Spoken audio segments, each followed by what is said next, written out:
Now for the reason you're all here. Astronaut Fred Haise has served as a lunar module pilot during the ill-fated Apollo 13 space mission. Soon after, he survived another harrowing ordeal. In 1973, 65% of his body was burned following an air crash film of Pearl Harbor epic Tora Tora Tora. Haise went on to become one of the first astronauts to pilot the space shuttles in test missions.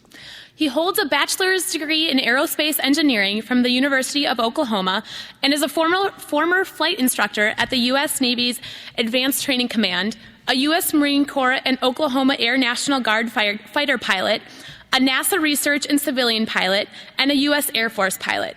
Haise was inducted into the U.S. Astronaut Hall of Fame on October 4th, 1997.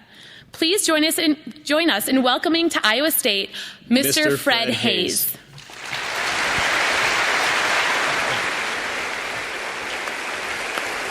Thank you. Thank you very much. Thank you. Fred. Thank you. Good evening. Good evening. Thank you. Thank you.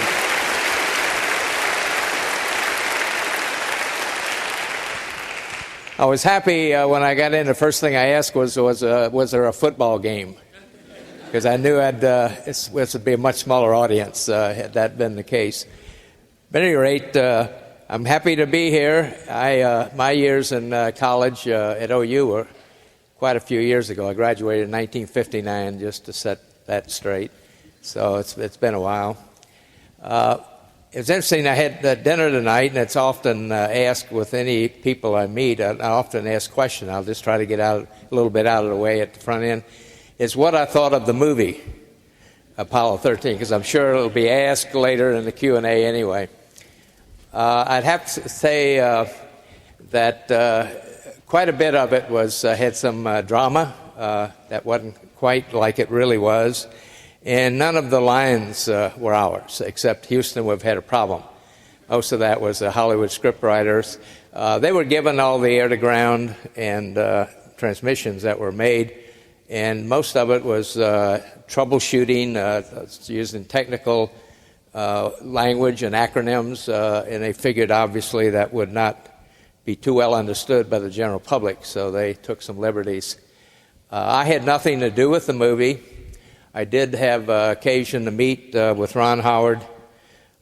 He brought his wife and a young daughter, Tom Hanks, the producer, Glazer, and the assistant director. They visited me in an office I had at Titusville, Florida, right outside of Kennedy Space Center.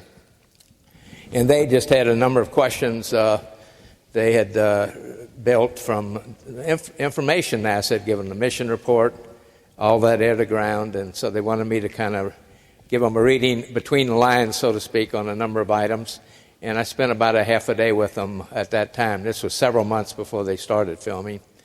On a second occasion, Ron Howard came back predominantly with his camera people to figure out where at Kennedy Space Center they could be able to shoot certain scenes they had in mind there and not show Space Shuttle, which is obviously the spacecraft that's still there still today. And so he brought along, though, a fellow named Bill Paxton, who was to play my role. And I spent that day mostly touring Bill around the rocket ranch at Kennedy to give him a feeling of the operation. And mainly I wanted to let him know and show him that it took a lot of people to make one of these things happen, to get a launch off and support a flight when it's airborne, because he had no background in space business. He frankly wasn't that interested in it as a young child. So I spent the day with him.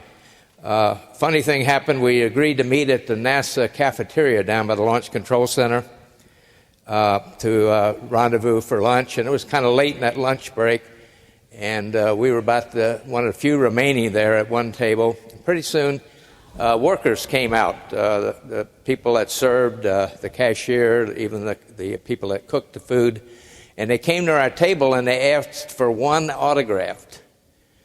They asked for Opie's autograph.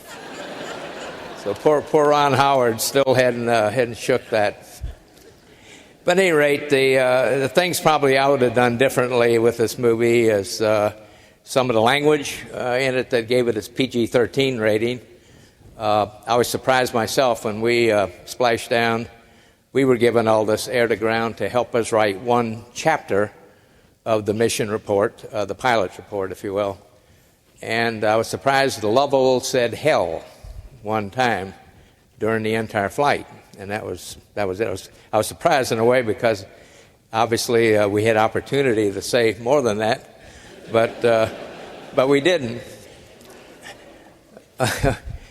They did some really good things, though. To add realism, and certainly technically to that extent they did. They had these very accurate artifacts built, the capsule and the landing craft, as I could survey on where I got a VHS tape and could go to pause and look at it. All the instruments and the meters were exactly where they should be and look very similar to the real spacecraft. Of course, they weren't operational, but they went to that extent to make it look real. They rented or leased the NASA zero-G airplane, the Vomit Comet. It's called the 707, and they took these actors, they call themselves acronauts, and they took them up and went through these parabolas, up and downs, and shot a lot of good footage and artfully edited that into this film to, again, add that sort of realism. So, to that extent, they did some good things.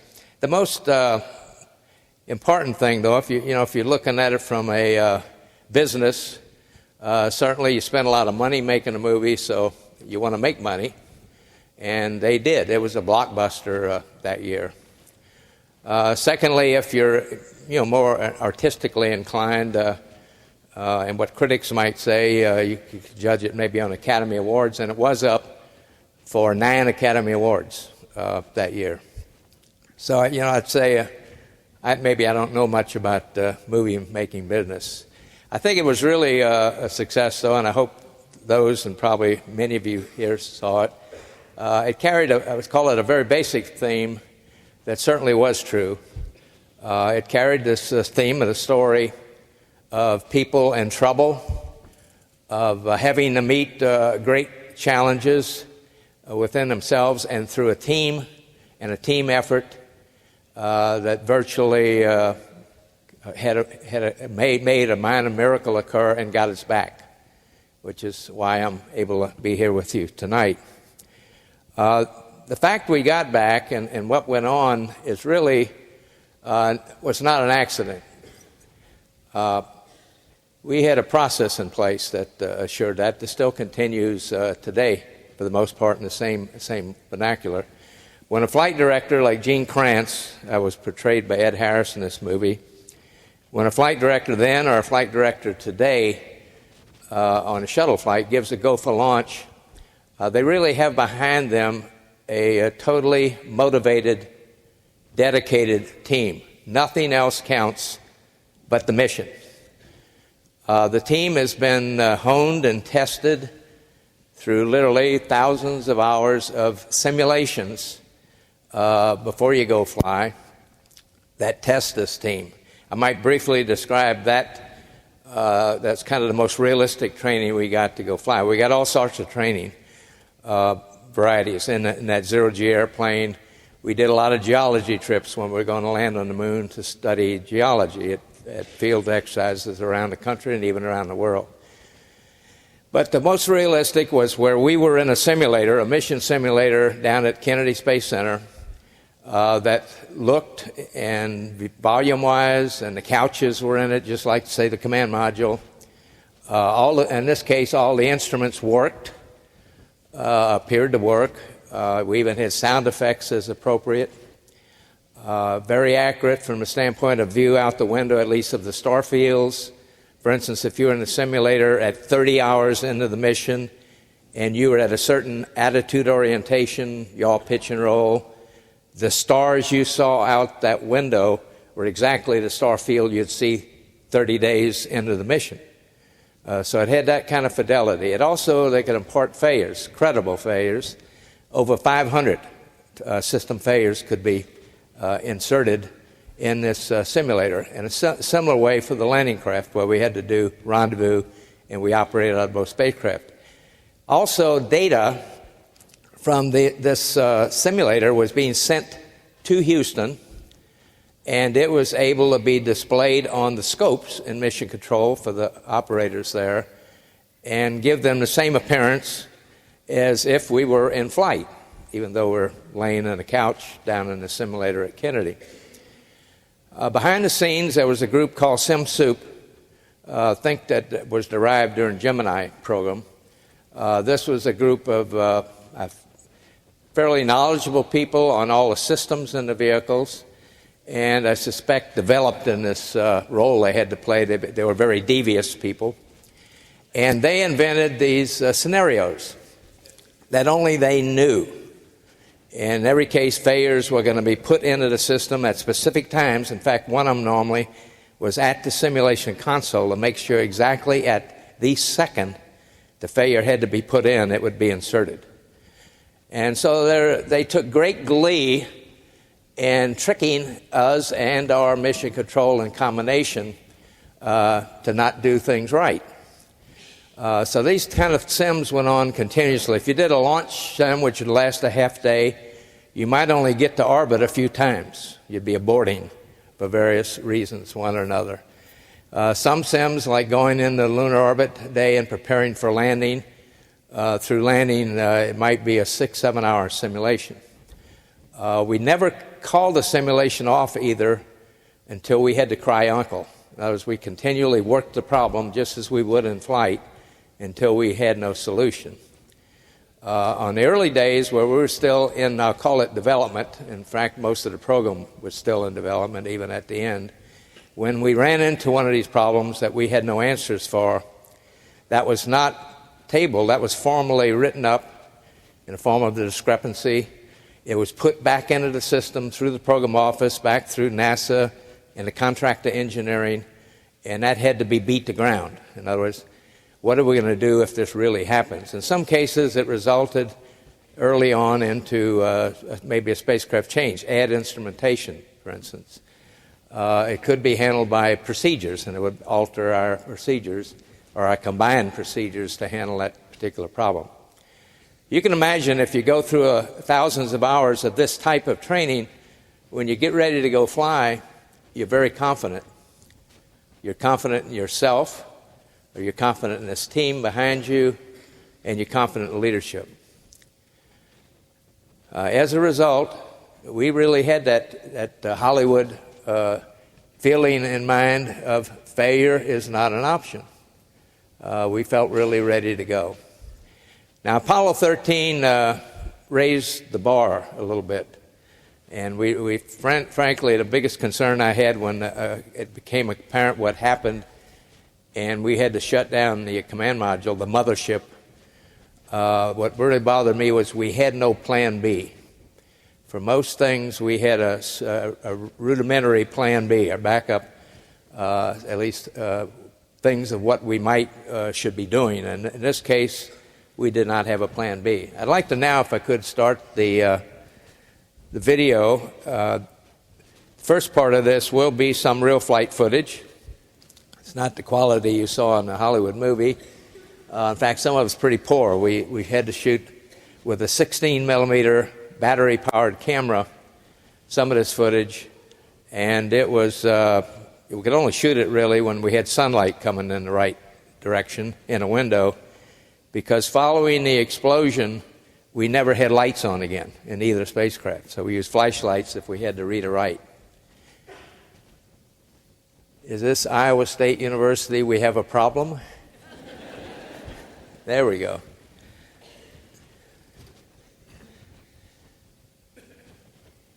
This highlights Apollo 13, happens to be 13 minutes long, by the way. We rode this rocket on all the lunar missions, the Saturn V. There's 3 of them left as exhibits, one at Huntsville, Alabama, one at Johnson Space Center, and one at Kennedy Space Center. Still the biggest thing we've flown, if you lay it on its side, where it lays an exhibit these days, it covers a football field plus both end zones plus 3 feet. So that's the size of the rocket. 3 stages, 2 spacecraft on top. The limb is hidden away under a slaw, a series of panels to cover it during the aerodynamic flow during launch, because the limb is a much more delicate vehicle than the command module is with the capsule. So it was covered during launch. We suited up a number of hours before launch, breathing pure oxygen here, going into this fancy wagon escorted by Deke Slayton, one of the original 7. Deke was head of flight operations at the time. And arriving at the launch pad, it's quite strange because we've gone out there for tests on the vehicle, and normally there's a myriad of people up and down that stack working. And the day you go out for launch, there's no one. There's the people that escort you, the suit techs, and there's 4 people waiting at the top to help you get strapped in and to get the hatch closed and check the seal for leaks and that sort of thing, and then they leave you. And you sit up there for a while longer, while through this launch control center, this firing room, same rooms today incidentally used to launch shuttle, although the equipment is a lot newer, as well as the people. And they get it really ready to go. The engines here are started a little over 7 seconds before you actually lift off. That allows them to verify the rocket engines after ignition are stable up to a certain chamber pressure, I think 85%. And then the hold-on arms here let go, and the vehicle moves away. Now, this is not slow motion. Most people think of this rocket ride as a big kick in the pants. You would get more if with a F-16 or an F-15 or F-18, an afterburner heading down the runway. It is very slow, and it's movement and acceleration up, because even though those 5 engines are producing 7.5 million pounds of thrust collectively, the entire stack weighs over 6 million pounds. So there's not a great thrust-to-weight differential. The shuttle, for instance, moves away a lot faster. It has a better thrust-to-weight differential, so it moves up and away quite a bit faster. The G's keep building because it's pouring tons of, literally tons every second of oxygen and propellant out those engines.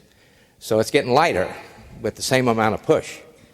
And so it builds up to about 4.5 Gs when it shuts down at first stage, which is the most abrupt thing I experienced in launch over what I'd experienced in fighters, is that just the engine's quitting and you kind of almost get thrown into the instrument panel. And fortunately, you're strapped down good. And for the next engines have time, they separate, and the next engines take a little time to get started to give you a little bit of thrust and acceleration. We had gone up into orbit, very low orbit, a little over 100 miles, went around a couple of revolutions to verify that nothing had been broken in the mothership. We checked primary and alternate systems to some extent before committing, and Mission Control fired the 3rd stage. It was commanded from the ground, and they fired the 3rd stage to accelerate the combined stack at that point to 25,000 miles an hour, which gave us escape velocity to head out to the moon, which is the scenes here. Jack Schweigert is flying our command module at our mothership. He's separated, going out 100 feet or so, turned around, and going back in to dock a probe into the upper hatch of the limb, a drogue. And when you do that, you got some latches that you can fire the latches and pull the 2 vehicles tightly together and have an airtight seal that when you open the 2 hatches, one for the command module and one in the limb, you have a tunnel that you can go between the 2 spacecraft. And you'll see that in a later scene. We did stage a TV show, kind of a show and tell thing, and that's what you're seeing here. People in Mission Control are sitting back, enjoying it. The mission had gone very well, had very few problems. And you can see they're enjoying us clowning around with some of the devices. We'd studied with other flights that shown before, so we kind of picked items to talk about that hadn't been discussed on earlier flights. And that was supposed to be the end of the day, the work day. We were going to bed, and Jack stirred the cryos, which you've heard in the movie, which is little egg beaters to store in the cryogenic tanks, because they get stratified and you can get better quantity readings if you stir them up occasionally. And we had an electric short and the oxygen tank blew. And we went through a complete power down, which is all the scenes from here are after that. So that was the dead command module that those earlier pictures were in, where everything was shut down. Never been planned to be shut down in flight. And here I am horsing around, coming through the tunnel from the command module into the landing craft, which normally would be used by 2 people. And after it got really chilled down, after a day down into the mid-30s about, we decided, in the command module, we decided most of the time we just all 3 stayed in the LEM, to at least help with body warmth, to help the environment there. Here's people in mission control now, and you'll see a lot of furrowed eyebrows. You'll see somebody plotting on graph paper. I should mention there were no chips, no calculators. I don't think any of these scenes showed, but some people had slide rules. Manual plots were being done on graph paper.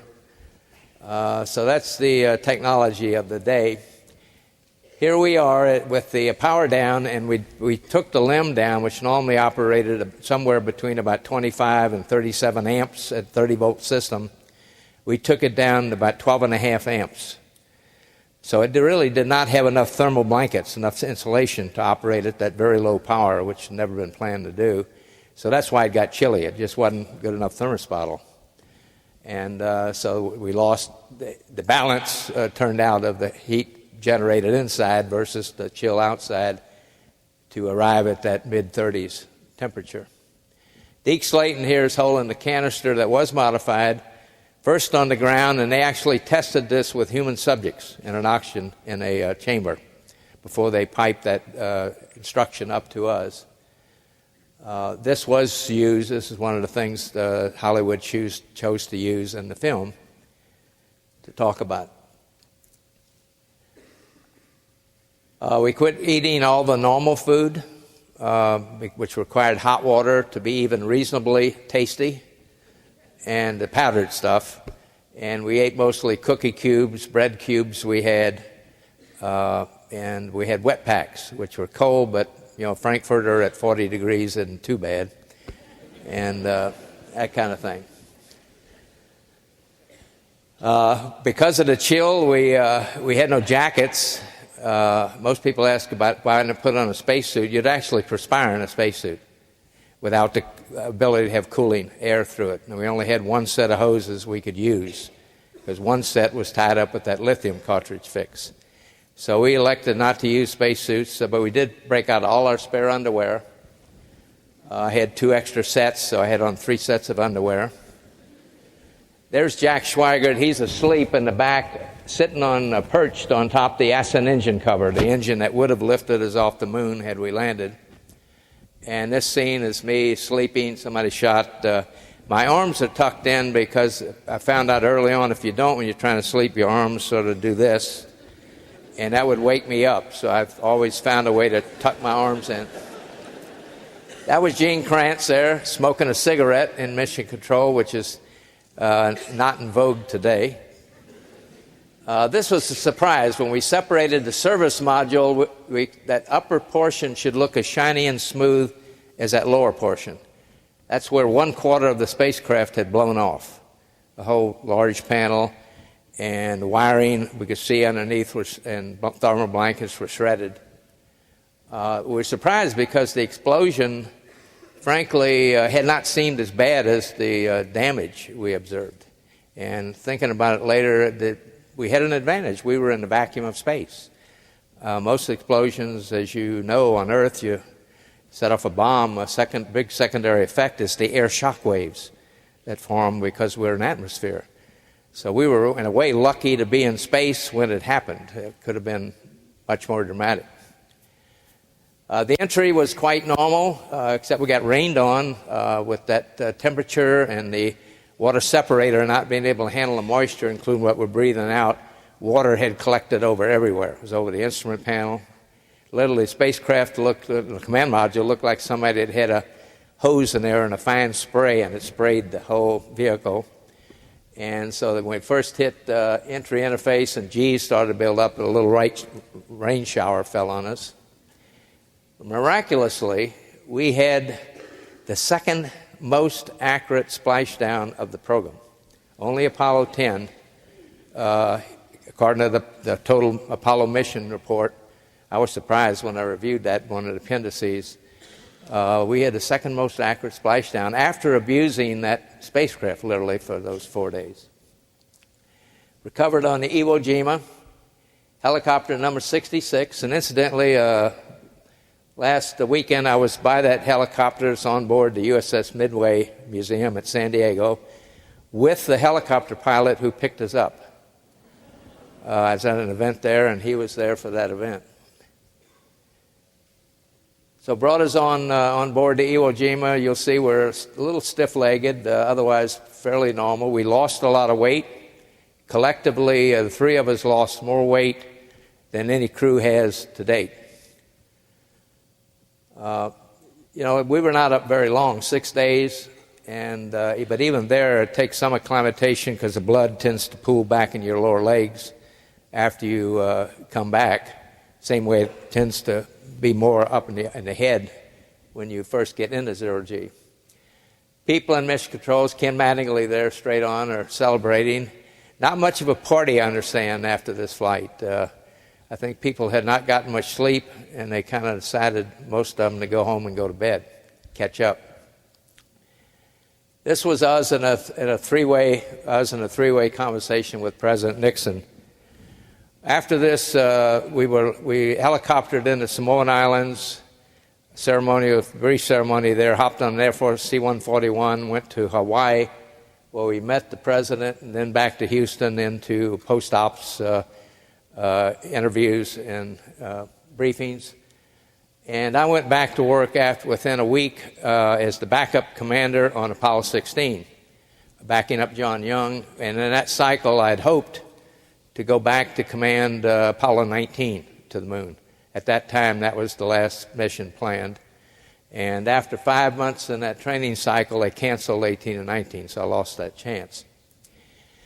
I decided to get into program management, and I went off to Harvard Business School to the Program for Management Development, and came back and transferred from the astronaut office into the Orbiter Project Office in development of Space Shuttle, working for Aaron Cohen, and spent 3.5 years there while we developed early Space Shuttle. While there, I had a little more free time, and I did some sport flying.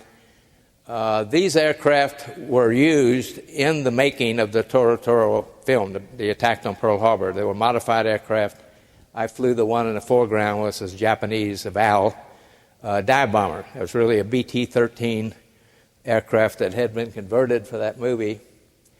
And one day I was ferrying it a short distance to get it on a wash rack, really, at Galveston, get it cleaned up for an air show we're going to do at Fort Worth and Dallas area. And I lost an engine at about 300 foot in the air, put it into what I thought was a dirt field. Turned out to be the start of a housing development. So it had ditches dug for water mains or sewage. This was a fixed gear airplane. I couldn't pull the gear up, so one gear unfortunately went into a ditch, cartwheeled, ended up going upside down backwards. The canopy had jammed shut, so I was trapped on fire. And before I could really kick a hole through the canopy and get out, I did suffer these burns, over 65%, about half second, half third. This is another story I like to tell, not to turn you off, but really it's a story, again, of challenge, of things that happen in your life, and all of you, particularly young people, you got a lot of life yet left. You're going to have some things that happen in your life that maybe, hopefully not yourself, but in your family or what happens on your job that you have to deal with. And this was one of these things, and it really emotionally was worse for me than Apollo 13, because I thought I had lost my career, my flying career. But I worked with the doctors. It was a kind of an ad hoc team of the medical staff at the University of Texas Hospital at Galveston and the Shrine doctors next door, the Children's Burn Institute, who did the grafting, to work out procedures that would not enable me to still get back to flight training. For instance, normally burns around your legs when they graft, they normally put pins through your ankle to hold your legs up so you don't get any pressure points. And that might have left cavities in my bones that would have caused a problem with pressure differential when I went up and down in an aircraft. So we decided, got suit techs actually in talked it over with them, and they devised some slippers. They put Velcro on the bottom and made me a board that went on the end of the bed they attached, and I could clamp my feet in the Velcro. And that was just one of several things we did a little different in the treatment so I could get back to have a chance to get back to flight status. It took all total 3 months in the hospital, and then beyond that up to 14 months with therapy to get back to flight status. And I was named in 1976 to be the commander of one of the two crews to test fly the Space Shuttle Enterprise, which we flew off of a 747 jumbo jet in a series of landing tests at Edwards Air Force Base. Those stills you just saw were a number of those different flights. This short footage here is of the first flight we were going to cut it free. We started, as typically all these things, you start generally pre-dawn, particularly at Edwards. You want to get do your job before the high winds build. They normally build in the desert there late morning, so you do a lot of your work very early. And we climbed up this special gantry that exists there that could service us. We had big ammonia, just our racks of ammonia bottles in our payload bay. That was for our cooling. And we had to gas some oxygen that we just used for breathing, and also hydrazine that is used for the APUs, the auxiliary power units, to give you the hydraulic pressure to run the flight controls. Surprising thing sitting on top there, though, the first time we got in, we looked out all the windows on every direction, either side or front. You can't see the 747. So it's kind of like magic, it taxis along and takes off here and climbs on up, and it's like being on a magic carpet or something. But it ran a big racetrack pattern and could climb up to roughly 30,000 feet to get ready. You're a glider. You have no engines, just like the real shuttle coming back. And with an array of chase aircraft. And Fitz Fulton, who was commander of 747, pushed over in a shallow dive. And when he called launch ready, I pushed a button that fired pyrotechnics that cut 3 bolts that held it to the 747. And we were up and away at that point. We flew 8 of these flights. I commanded 5 of the 8 that we flew in this test program. This is an unusual scene for Edwards Air Force Base in that high desert. For whatever reason, it was moist enough at the altitude. We separated. You can see these contrails.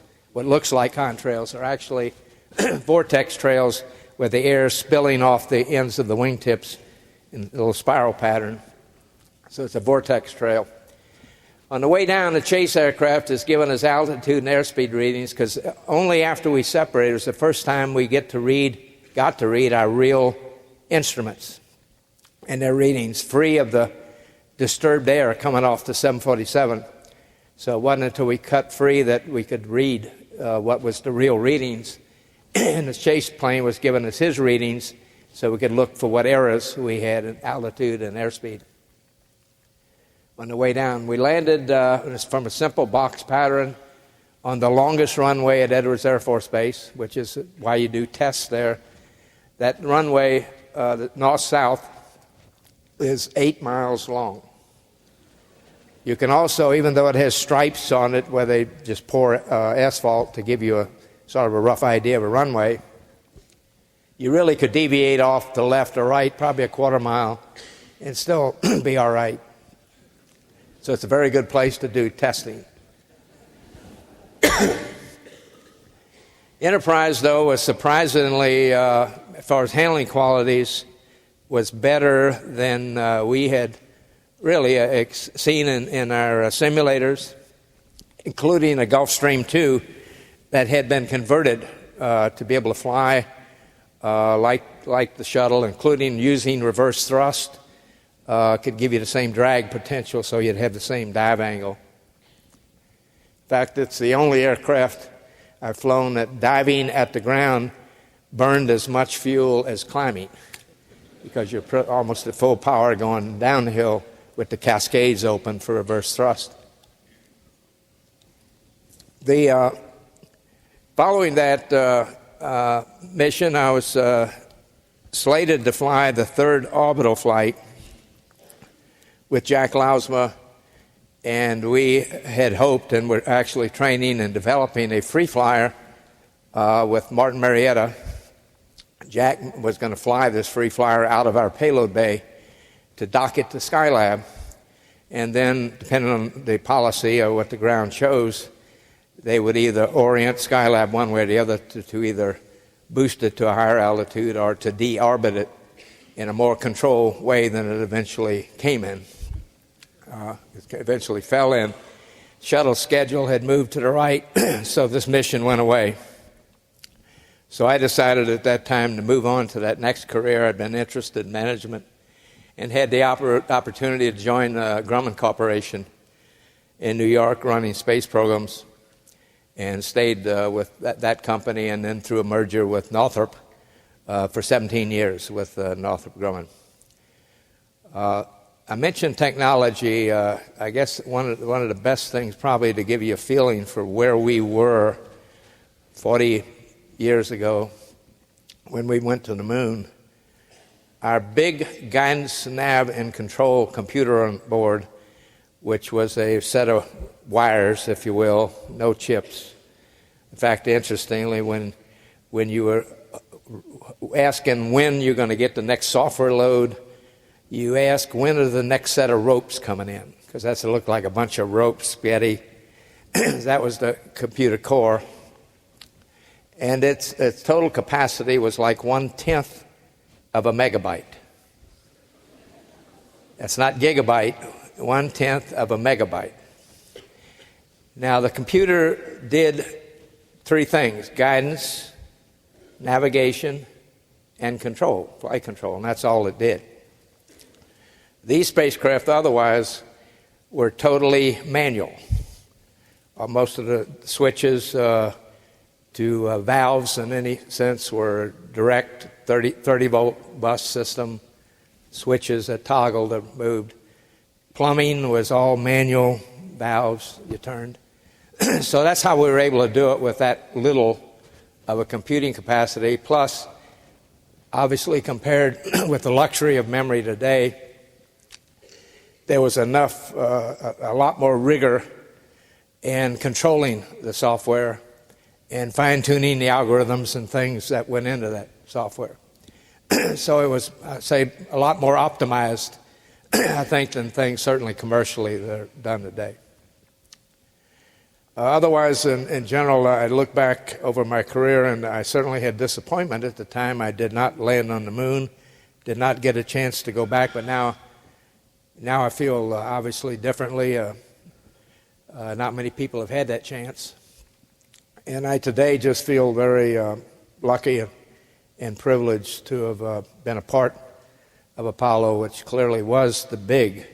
It was the exploration and engineering program of the 20th century. So I was just lucky to be born literally at the right time, end up in the right career path as a pilot and then a test pilot, because I couldn't want to be an astronaut when I was back in that stage. There were no astronauts. There was no space program. So I just, like I said, I was kind of in the right career path, ended up at the right time with the right credentials and experience to be qualified to join the program. So like I said, I feel very privileged and lucky with the career I've had. I guess now we can open it up. Thank you. Thank you. Thank you.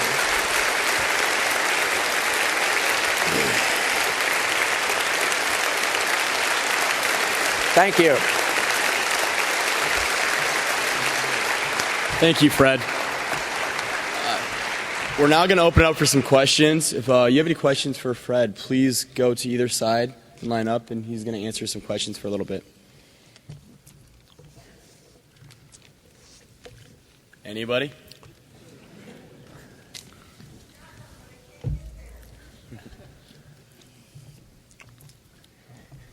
Joe? With the shuttle fleet retiring next year, do you know what is the next step for American space program? I think the question was sort of what do I expect is the next steps? yes.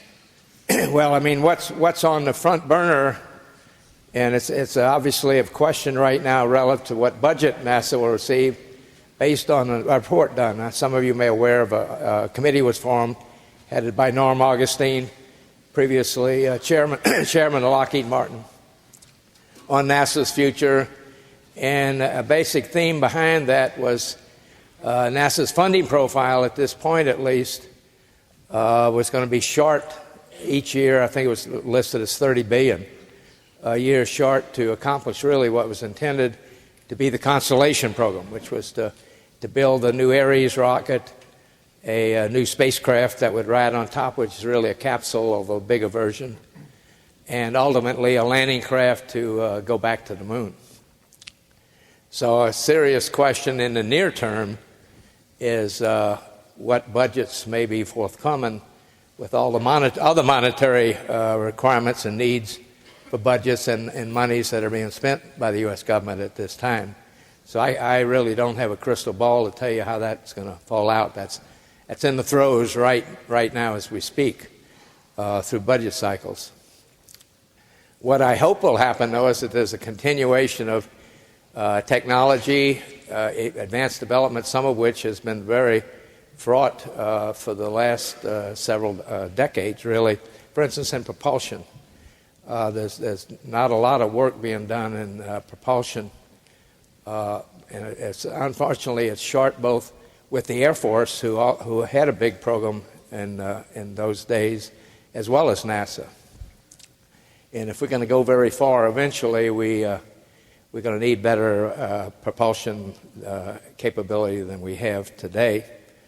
The long range, obviously, other than continuing exploration, and I'm talking very long range, is hopefully out of the space program eventually will come a way to plant the human race elsewhere, to preserve the race. Most of you know, if you just go to Google and look at major extinctions, you'll appreciate that either 4 or 5 or even 6 that have been found in through fossil trails since the beginning of Earth, all major forms of life have disappeared. Very large percentage, the last being the age of the dinosaurs about 60 or 70 million years ago. So it's a cyclic thing that's had happened on Earth over the eons, at least through, depending on the geologist and things I've read, either 4 or 5, or they say because of what we're doing to our climate and environment and whatever, we may be in the throes of the 6th that we're actually causing ourselves. But that's something I look at. If I put that with the basic thing, that we humans are the first creatures that have evolved here on Earth, that have been blessed, almost like divine providence. We've been given the capability we could do it. I mean, dinosaurs could have never built a starship. Nothing before that. We're the first ones that have been given that inherent capability. We could do it if we chose. And again, I'm not talking about near term now. I'm talking about, just a lot of time. Dinosaurs hung around about 200 million years. So, it may take us 1 million years to achieve that. But I hope at least there's some continuance of this technology that will sort of, on a pace, not a major rush, crash basis, but on a long term, either we or the Chinese or somebody will continue to carry that forward to enable us to do that at some point, rather than just sit here on this little spaceship called Earth. And so that's my long-term goal for a space program, be it the U.S. space program or an international effort, which I hope it will be, because it's applicable for all of us. And hopefully we have the time. Any other questions? I'd like to thank you for your service. And the question I had is, the movie made a big deal about the proper burn at the proper time. Is that poetic license, or was there some reality there? I think you're referring to the manual burns with the earth wavering in the window. I'm not sure. Yes. Actually, the most critical burn was the very first one we made, which was fully automated through the guidance, nav, and control, was to get us back on a path to loop around the moon. Had we not been able to make that burn, I thought we'd be in orbit forever. As it turns out, I think one of the Guido guys ran it later, did some studies, and they think that they'd had us re-enter several months later. We'd have swung by the moon a few more times, and eventually we'd have entered back into the Earth's atmosphere. Obviously not survived. But that first burn was very critical to get us back on a path to get roughly around the moon and on a rough path that we would be headed home. The second most critical burn was the one we made 2 hours after passing the low point of the moon, the pericynthion, if you will, on the backside. That burn shaved roughly 10 hours off our return on that trajectory, which really got us into the box on consumables. I had done some grocery store arithmetic. Jim asked me to calculate consumables, and I didn't even calculate oxygen. We had more oxygen than we needed. So we had 2 full backpacks. We had 2 emergency bottles, 6,000 psi sitting on top of the backpacks, which we could have purged bled through our empty spacesuits, if you will. So, but the one I came up shortest on was water. At the point before we did that pericynthion plus 2, I had us running out of water about 8 hours before entry interface. Now, Apollo 11, as a sort of an engineering experiment, before Buzz and Neil left their Eagle in orbit, they deliberately turned off the water valve to the LEM, the cooling. So we observed their LEM die, in essence, component by component. So the first critical component that you'd worry about failed at about 5 hours. So I figured if we were close enough that we were even at 8 hours, we'd probably be all right, even if something got a little hot. As it turned out, when they cut 10 hours off, we were well in the ballpark. Now, the one commodity I did not even think of was the lithium. It didn't even occur to me as a consumable. And it was the most critical because we did not have spares in the LEM. And, of course, the ground had to figure out how to use these square ones in the LEM by hooking it up to the end of the hose with using backs of books, checklists, gray tape, pushing a sock in a hole to seal it off, that kind of thing, to make it work. The other burn, I'll just briefly say the ones in the movie that were for drama had the Earth going up and down in the window. That was not that way. We did 2 of those maneuvers, one using the descent engine of the LEM, one using 4-jet RCS, just 100-pound thrusters, 4 of them, firing. And both of those maneuvers, one, the very short, one was 19 seconds, one 21 seconds. The vehicle did not even deviate a degree in any axis, yaw, pitch, or roll. So the movie, again, threw that in to make you think it was more dramatic than it really was. Anything else? Yeah, I understand from the movie and other sources that they were expecting you guys to get through re-entry in about 3 minutes, and it really took you about 4. Obviously, in the movie, they drew that out and made it fairly intense. I'm wondering, did you guys notice that it was taking longer or anything like that? Was it as intense for you guys as maybe it was for the ground? Yeah, this is the extended blackout. Jokingly, I told Ron Howard we did that for drama, just so that. But truthfully, one version is we still ended up a little shallow, which I still have a hard time believing it would take another minute of blackout. The other one, which, when I talked to Gene, he said we were dead center in the corridor. If Gene's right, then it's totally scientifically unexplained why that happened. No one really knows why it happened. Now, it did not bother us because at the time with entry normally, or that kind of dynamic phase, you're normally doing what you got to do on board. So I was not even paying attention to what, quote, end of blackout was or wasn't. It was just when we started getting right static in the comm system that we knew, we had comm again, then we'd normally make a call. So it was actually much more dreadful for those observing this on the ground than for us. We have time for a couple more questions, but just want to remind everyone that Fred will be available for autographs downstairs in the Celebrity Cafe after we wrap things up. But a couple more questions.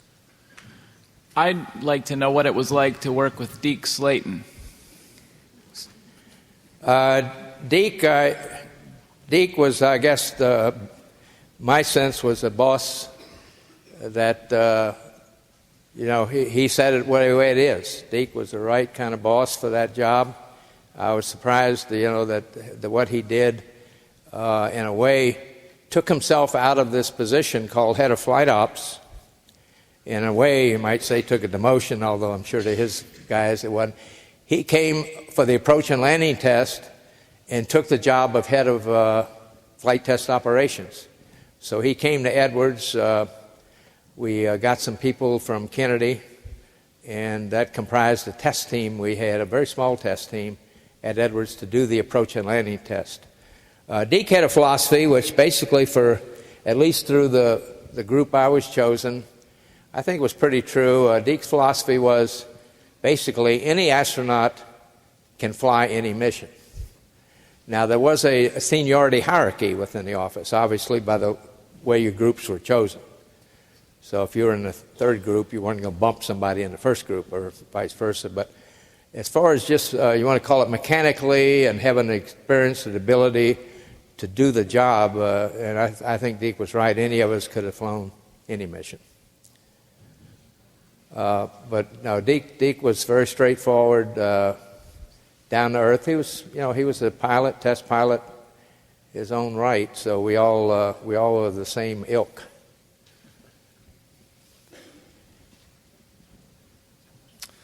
Hello, Mr. Hayes. I wanted to thank you for coming to speak to us tonight, for your service to our country. My question was, after the initial explosion, and you were in the spacecraft, and you realized that there's a possibility you would die hundreds and thousands of miles away from home in space, what was going through your mind, and how did you deal with that stress as you went throughout the mission? Well, initially I had no feelings that I wouldn't make it back. We mainly were worried about what was it. There was great confusion. We did a very poor job of reporting to the ground what we were seeing out the windows. As soon as I was actually still in the LIM when this happened, putting away articles we had out for that TV show. And when I floated back up to get in the right couch position, and incidentally, what my responsibility systems-wise was electrical, cryogenic, ECS, and communications. So the big problems were right in my seat. But when I got there, looking out the window, I could see there was a sea of debris, of the little frozen particles that close up you could see were like probably that frozen oxygen. A little ways away, they just looked like stars, little shiny things where the sunlight was glinting. But torn pieces of thermal blanket, which is this gold-silver material that had been shredded as the panel come off. And we did not report that. It wasn't until sometime later Jim Lovell saw a very specific, the spacecraft had contorted to a position where sunlight was shining on a stream of stuff still leaking from that second tank. And when he saw that, this flow going away from the capsule, Jim Lovell reported that to Mission Control. And that was the first time Mission Control really got out of the thought this was an instrumentation problem. In fact, a fellow named Cy Liebergott, who was an ECOM at the time, we finally had a post-flight party we always had with Mission Control after the flight. We built a special recording during that affair down at Dickinson at this German place that throughout the night for an hour and a half kept having Cy's voice telling Gene Kranz, and flight, this is an instrumentation problem, over and over and over again. But that went on, as I recall, for about 18 minutes. Mission Control really thought we could probably solve this and go on and fly the mission. the main confusion in our case was the number of lights on. When I first looked at the caution and warning panel, it's a thing about that big, and it has a combination of the little square things about that big, not very big, full in this box. Some are red warning lights, which generally means something's pretty bad, wrong. And then others are like an orange, yellow look. Those are caution lights, which means it ain't normal, but it's probably not quite as bad. We had 7 of those lights on. We also had a computer restart, a blue light, which is a separate light, and a master alarm on. Now, what was confusing was the cross systems. Obviously, I had some for oxygen. Conde had some cryogenic fuel cell lights because they'd shut down. I had a DC AC undervolt and bus B, I think it was, light on. But we also had RCS lights, reaction control system lights on, low pressure.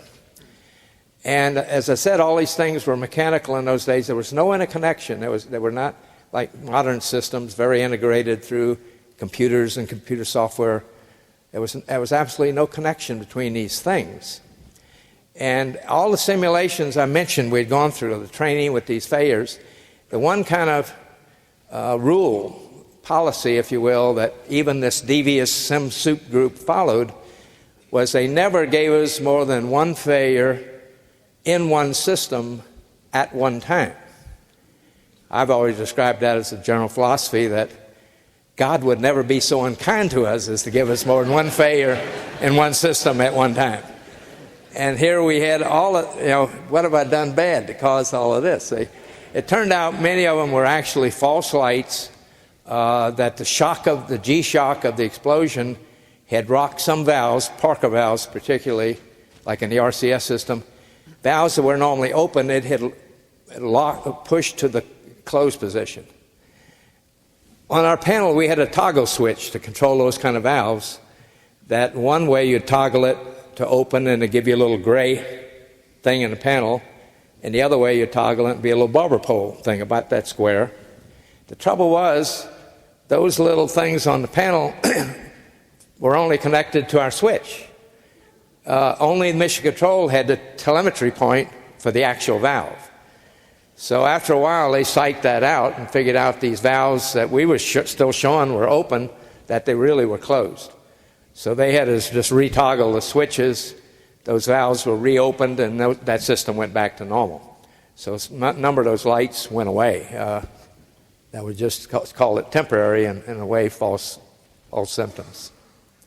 But when I got to the point of we had to abandon the command module, I'll tell you I was seriously worried because I said I knew that we were on new ground. There was no plan B. So I knew there had to be a lot of scrambling to work things out, as happened. Many people on the ground got less sleep than I got. But when we got the LIM powered up and I saw it had not been damaged and run those rough numbers, I figured we'd get back to an entry point. So I was pretty sure we'd get back to at least trying an entry. Whether the biggest question remaining was how would the mothership be when we tried to power this thing up that had never meant to be powered down. And incidentally, there was no procedure for it. There was no power-up procedure. Normally we had these checklists. We had a lot of books. And there wasn't any book to go grab that said power-up command module. It didn't exist. It was done on a launch pad normally with a lot of folks and a lot of support equipment to get it up and going to get ready for launch. In fact, I did the closeout crew. I was one of those 6 people for both Apollo 8 and Apollo 11, where I went in about midnight both times to get the spacecraft. Went through over 600 procedural steps to get the capsule ready for the crew to come aboard. So I knew it was complex. It did not exist. So that was my biggest worry. Could they invent the procedure and then how this vehicle would perform?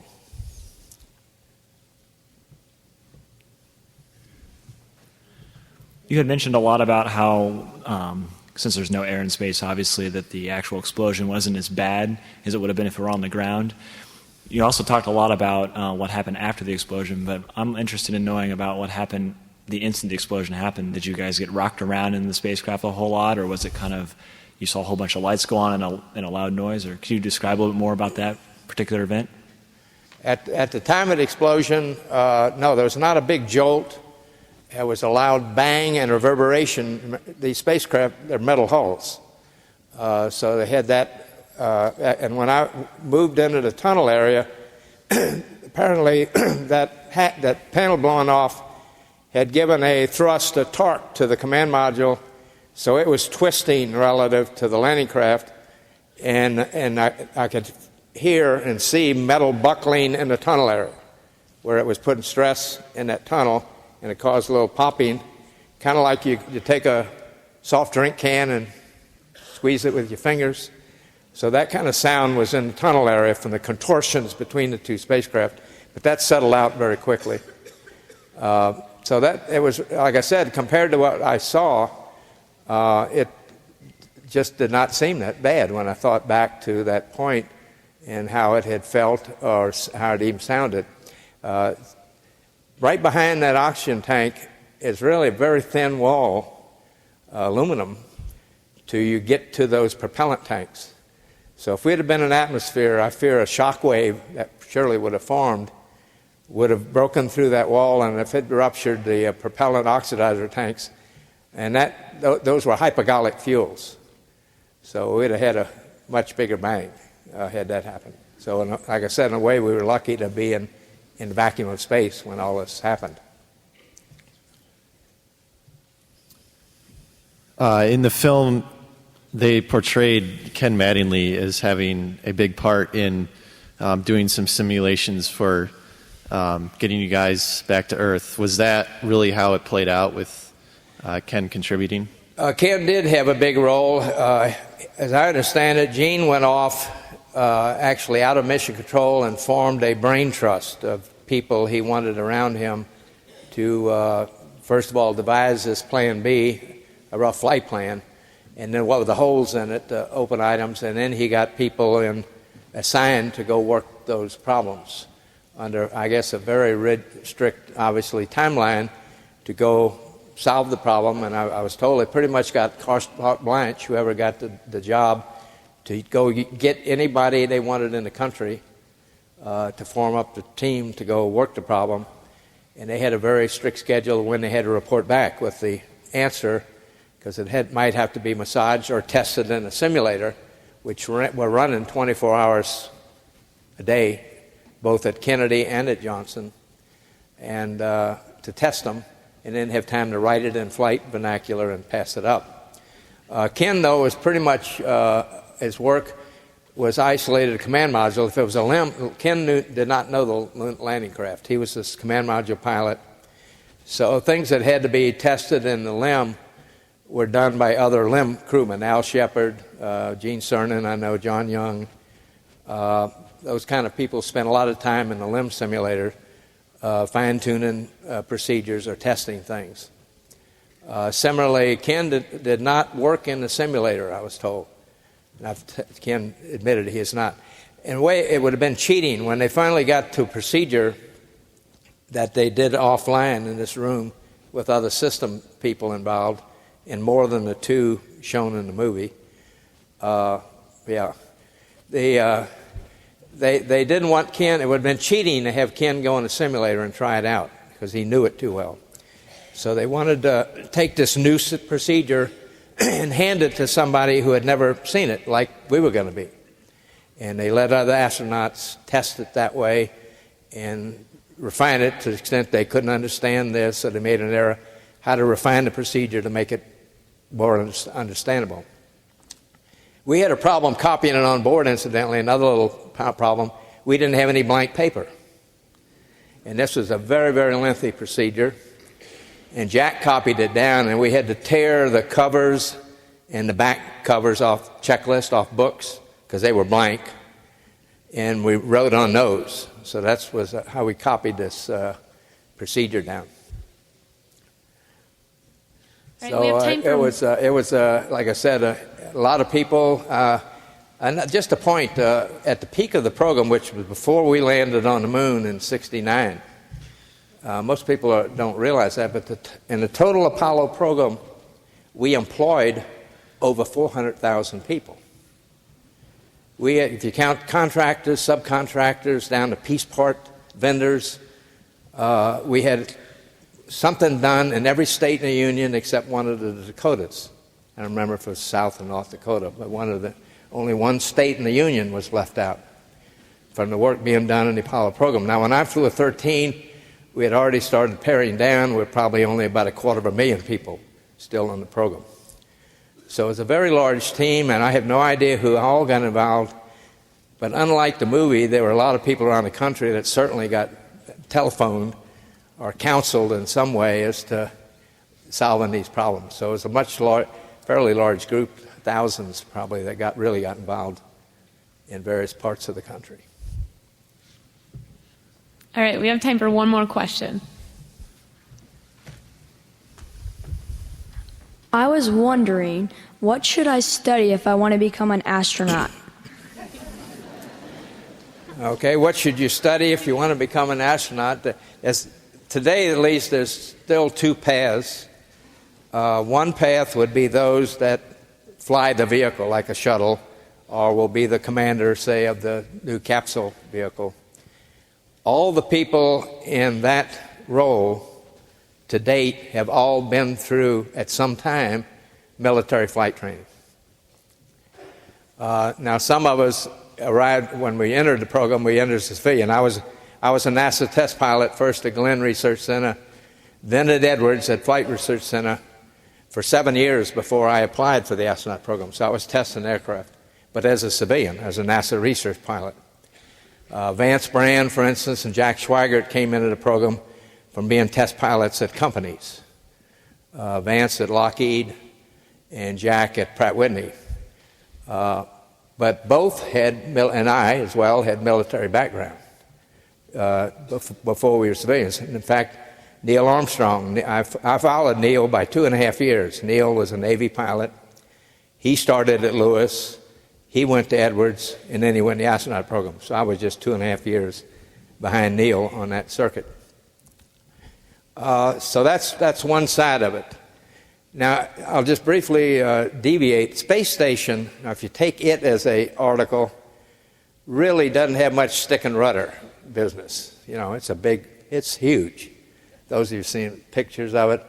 So almost everything you do, a maneuver or anything, it's all done through a computer. It's not like an airplane. So in my mind, the biggest asset other than the scientist on Space Station is a good system engineer to keep the thing running, to replace things, or to fix things that break, to troubleshoot. So it's that kind of discipline that would be more in vogue for a space station. But again, if we go to the next thing that flies, space station, or anything that has experiments with it in science, then there's that other category. On shuttle, they call it payload specialist or mission specialist. And those people are really there to cater to the development. They're very involved, just as we were with the development of the vehicle. They're normally assigned, and they're involved in the development experiment from the first day, the human factors, human sense of operating it, how to operate it, and then go fly and run the experiment. So there's a whole cadre there that's probably bigger than the pilot group in the office now that have more of this, I'll call it various disciplines in science, even some math, some higher engineering that would mostly be the system engineering type. And there's some Air Force people that were not pilots that have advanced degrees and are primarily been flight test engineers. So like I said, there's two sides of the kind of expertise that's needed, and depending on which of these paths. You can generally, as has happened, you can generally get into the science side at a little younger age to get the right flight qualifications and experience. You're normally going to end up, like I was 32. I think Ken was just under 32, so we were 30. He was like 31, almost 32. So we were about the youngest that ever made it into the pilot side. But I was saying, like Pinky Nelson, I think he was 27 or 28 when he was brought into the program. He was an astronomer, had a PhD in astronomy.